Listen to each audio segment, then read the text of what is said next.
オーロボッツ&オータイタンズフランベチャンネルへようこそ。いやーね大晦日だね。いやほんと1年の月日はあっという間で、つい最近超絶弱体化と思ったらすぐに超絶弱体化で気づけば格納庫のほとんどが鉄くずになってしまったね。ほんとならば新型はもう適当な値段に下がってからのタダで手に入れるって防御策がこれは有効だろうね。こんな感じでジェム買ってアルティメット手に入れたって通常武器同様に平気で弱体化ぶっ込んでくるからね。もう切れたね。裏切り続ける企業に明日はなくなりそうだ。で今回のイベントだが、そうどんだけポンコツなアルティメット、これを再確認しようじゃありませんかってね。でその確認方法としては、それなりの火力を持った標準敵と思える通常武器との比較で、細かいとこでなくシンプルに3秒と5秒でどんだけダメージ稼げるのかってことで評価してみます。まずは重武器からだね。そうそう確認の武器だが、これはフランベが持ってるだけなんで全てじゃありません。中武器だとそれなりに数増えるけどね。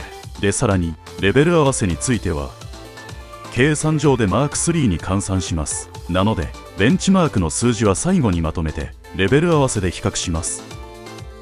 重武器ではこのカラミティがマーク3で、リディーマーとキリンについてマーク3へアップグレード増加率を乗じます。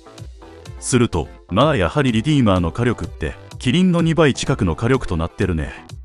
しかしだ、カラミティはどうだろう。キリンを若干上回るほどの火力だ。でしかもカラミティって距離が離れるほど火力は減少する。いやーこれは武器にアビリティがないわけだし、これはまずポンコツアルティメット決定だろうね。それじゃあ中武器に移ろうか。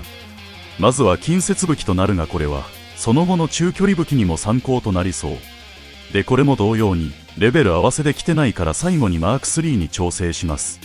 まずはモグワンとミューリクスだが、これ参考とするには極端だったか。いいや。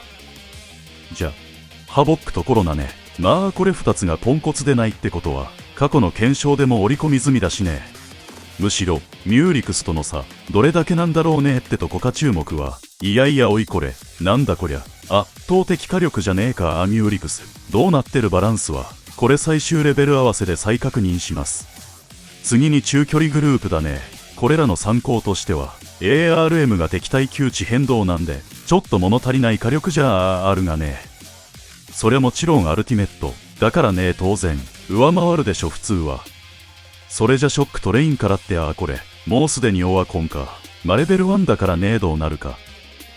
じゃあ次のフェーズへと。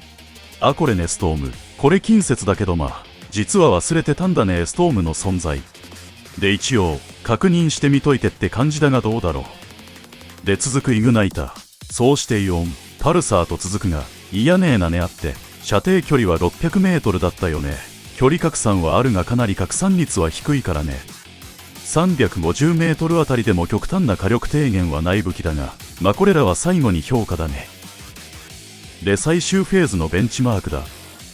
まずはタラン、これは350メートル射程では最強と思ってるんで、通常武器との比較が楽しみだ。次にトランバス、いやこれはもうねファイアリング間隔を2倍に変更されてからは最悪だよね。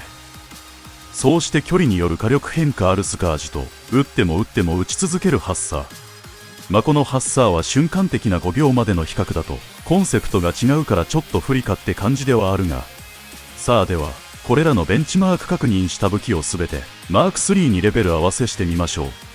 それでは皆さん、いよいよだ。俺はこれ気に入ってるからって方々はそれあなたの感想ですよねってそれでいいと思いますが、これから手に入れる皆さんにはこの程度の金食い虫のポンコツアルティメット、そんなイメージでいいのではないだろうか。